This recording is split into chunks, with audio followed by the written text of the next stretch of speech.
देखिए technical analysis में एक चीज़ होती है ना, ब्रेकआउट। तो ब्रेकआउट जब मल्टी ईयर का आए या ब्रेकआउट जब मल्टी वीक्स का आए तो कहते हैं कि ये ना बड़ा ब्रेकआउट है। और ये ब्रेकआउट ये बताता है कि वाकई जो तेजी है वो लंबी हो सकती है, और जो लंबी अगर नहीं भी होगी तो अब ऊपर के लेवल पर हम लंबे समय तक टिक सकते हैं। आप अपनी स्क्रीन पर ये चार्ट देखिए, ये चार्ट है रुपए का, और ज़रा ये चार्ट देखिए आप, और ये इस लाइन को आप मेरे कहने से मान लीजिए थोड़ी देर को रेजिस्टेंस की लाइन, ठीक है। इसको थोड़ा मोटा कर देता हूँ जिससे कि आपको क्लियर दिखे, लाल कर देता हूँ इसका रंग, क्योंकि हम जब जितना ये ऊपर जा रहा है उतने हम कमज़ोर हो रहे हैं। मतलब रुपया अगर ऊपर जा रहा है तो सिंपल सी बात है कि डॉलर मजबूत हो रहा है, तो इससे इसलिए मत घबराइएगा, क्योंकि हर ऊपर जाता चार्ट अच्छा नहीं होता है। ये चार्ट जितना ऊपर जाता है उतना ख़राब भी होता है, क्योंकि ये रुपए का चार्ट है। बड़े नज़रिए से आप ये कहेंगे कि नहीं सर डॉलर मजबूत होता है तो एक्सपोर्टर्स को तो फ़ायदा होता है, छोटे लोग हैं। बड़ा बाजार, बड़ा भारत जो प्रभावित होता है वो रुपए के कमज़ोर होने से। ये रुपए का चार्ट अगर ऊपर जा रहा है तो कमज़ोरी बढ़ रही है।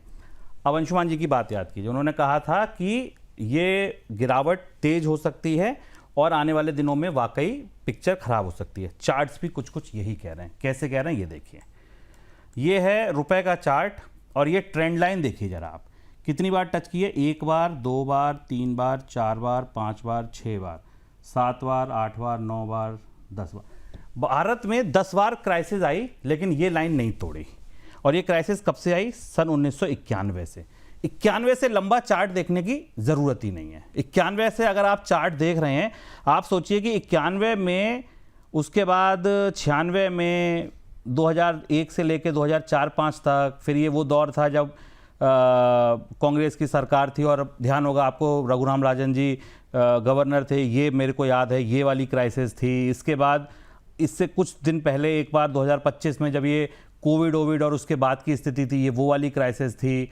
और अब ये, अब देखिए आज क्या हुआ, आज वीकली क्लोजिंग है, ठीक है, और देखिए आज का ब्रेकआउट, आज की क्लोजिंग इस ब्रेकआउट के ऊपर है। तो भैया अगर अगले हफ्ते शुरुआत यहाँ से हो रही है तो आप सोचो 100 कहाँ है, यही तो है 100, इसी ट्रेंड लाइन पे तो 100 आगे है। तो आप देखो क्या हो सकता है। ये मल्टी ईयर का रेजिस्टेंस तोड़ा है रुपए ने, मल्टी ईयर का, वो भी कितने साल का, 1991 से लेके और 2025। तो अब अगर आपको कल से, परसों से या एक हफ्ते बाद से, क्योंकि हम लोग जब चार्ट्स देखना शुरू करते हैं, कहना शुरू करते हैं, आप देखना आपको ये बताया जाएगा कि चार्ट्स देखिए 1991 से लेके और 90 से लेके, लेकिन वाकई ये ब्रेकआउट है। और ये ब्रेकआउट ये बताता है स्ट्रीप तेजी है, गिरावट है, और ये उसके बाद ब्रेकआउट आया है। ये ब्रेकआउट ये बताता है निश्चित तौर पर या तो रुपया यहाँ से बहुत जल्दी ऊपर जा रहा है, और या फिर ये लंबे समय तक यहाँ टिक रहा है। तो मुद्रा के मोर्चे पर तो राहत नहीं है। अब आइए आप दूसरा चार्ट, दूसरी बात की मैंने, हम लोगों ने किसकी की, सिल्वर की। हाँ, सिल्वर का चार्ट भी बड़ा इंटरेस्टिंग है। देखिए सिल्वर पर आपको याद होगा हम लोगों ने बात की थी कि सिल्वर की तेजी जहाँ से शुरू होती है हम वहीं तक आ जाते हैं। सिल्वर का चार्ट आपकी 50 साल का चार्ट है ये। देखिए रोज जो आपको 1 घंटे के चार्ट देखने हो या मिनट्स के चार्ट देखने हो वो तब देखिए जब आपको ट्रेडिंग करनी है। ये छोटे समय में कुछ लेवल देख रहे हैं, अभी तो आप बड़ी पिक्चर देख रहे हैं। तो ये देखिए अब जो ये तत्काल वाली स्थिति है, ये है तत्काल वाली स्थिति। इस चार्ट को आप कर लीजिए डेली चार्ट, एक दिन का मूवमेंट देखते हैं ना, डेली चार्ट। अब ये देखिए इसका हाल, और ये देखिए, अब इस चार्ट को बस मैं कहानी से बता देता हूँ। ये जो तेजी देख रहे हैं ये वो तेजी थी जो हम लोगों ने देखी थी, 120-125 डॉलर वाली जो तेजी थी, ये वो तेजी थी। वहाँ से हम आए सीधे सीधे सीधे सीधे आ गए थे 70-71 डॉलर। यहाँ से जब हम दोबारा बढ़ने शुरू हुए थे तब ये था कि नहीं 100 डॉलर के आसपास, 95 डॉलर के आसपास हम टिकेंगे, लेकिन वहाँ से देखिए फिर नीचे। और ये ध्यान रखिएगा, ये है इसका लौटते समय का सबसे बड़ा सपोर्ट। अगर तो ये टूटा ना, ये जो इसका लौटते समय का सपोर्ट है, ये हरी लाइन, ये यानी कि 63 डॉलर, अगर ये तोड़ के इसके नीचे कुछ दिन भी टिक गया तो कोई बड़ी बात नहीं है, कोई बड़ी बात नहीं है। चांदी आपको आने वाले दिन में 54 डॉलर के आसपास भी दिख जाए, जहाँ से दरअसल ये पूरी कहानी शुरू हुई थी। सिल्वर जब जब जहाँ से चलनी शुरू होती है वहाँ आकर फिर कंसोलिडेट होती है।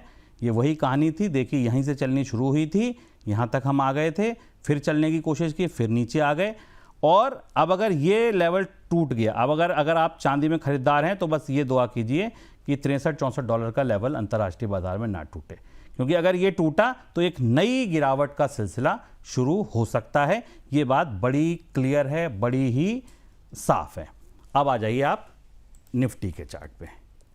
यहाँ कुछ देखिए, अभी तक आपने 2 चार्ट देखे, दोनों में आपको 2 नई खास बातें पता चली। ये है आपका निफ्टी का चार्ट।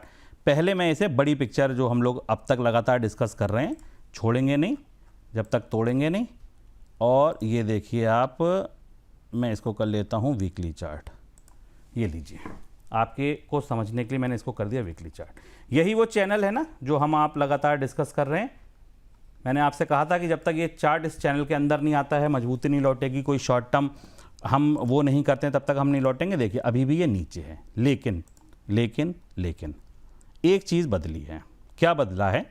अब हमें इस चैनल पर पहुंचने के लिए भी ना यहाँ से 1000 पॉइंट चाहिए करीब। हम अभी हैं 23,100 पर, 23,100 पर हम अभी खड़े हैं। और इस चैनल की निचली लाइन छूने के लिए भी आपको पहुंचना पड़ेगा कम से कम 24, यानी यहाँ से 1000 पॉइंट चढ़ना है। यहाँ से 1000 पॉइंट चढ़ने के लिए आप इस चार्ट को कम देर का कर लीजिए। आपने 15 मिनट का ये चार्ट कर लिया और स्ट्रक्चर बना ये। यहाँ पर टेक्निकल एनालिसिस की एक थ्योरी आपको याद दिलाता हूँ। जब भी कोई गैप बनता है, बाजार उस गैप को भरने जाता है बहुत जल्दी। और अगर लेवल आप नोट करना चाहें मेरी तरफ से इंडेक्स का, तो वो रखिए आप ये लेवल 23,380, मोटा मोटा मान लीजिए 23,380। 23,380 अगर अगले हफ्ते कट रहा है 23,100 से 23,380, यानी कि मैं यहाँ से 200, 250, 300 पॉइंट्स की बात कर रहा हूँ।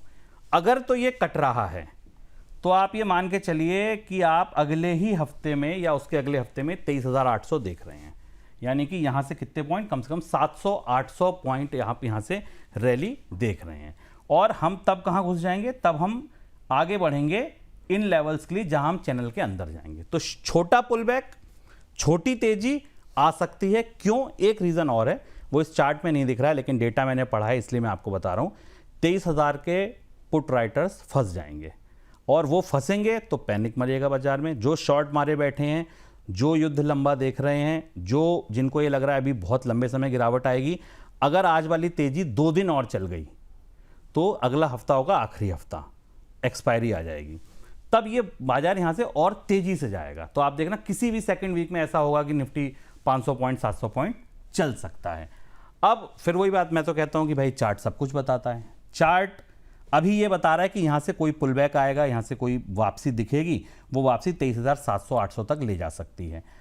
अब क्या होगा शनिवार इतवार में या अगले एक हफ्ते में? क्या कोई सीज फायर होगा या वॉर खत्म होने की घोषणा होगी, होमोर्ज खुलेगा? मुझे नहीं पता। हाँ, ये मुझे जरूर दिख रहा है कि अगर 23,300 टूट रहा है, 23,380 टूट रहा है, तो बाजार में एक तेजी छोटे समय की भले ही हो आती दिख सकती है। लंबा समय तो भाई सिंपल सी बात है, लंबा बाजार में कुछ होता नहीं है।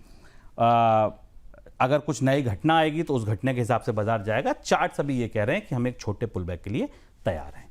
तो ये वादे के हिसाब से मैंने आपको तीनों चार्ट बता दिए। तो रुपया कमजोर होगा, आगे रहेगा, ये दिख रहा है चार्ट पर। सिल्वर मत घुसिए, बबल था, बबल है, आगे ये कोई बड़ी बात नहीं। यहाँ पर आप 3 साल 2 साल 2.5 साल आपको यहीं अटकाते रह जाए, कोई रिटर्न नहीं देगा।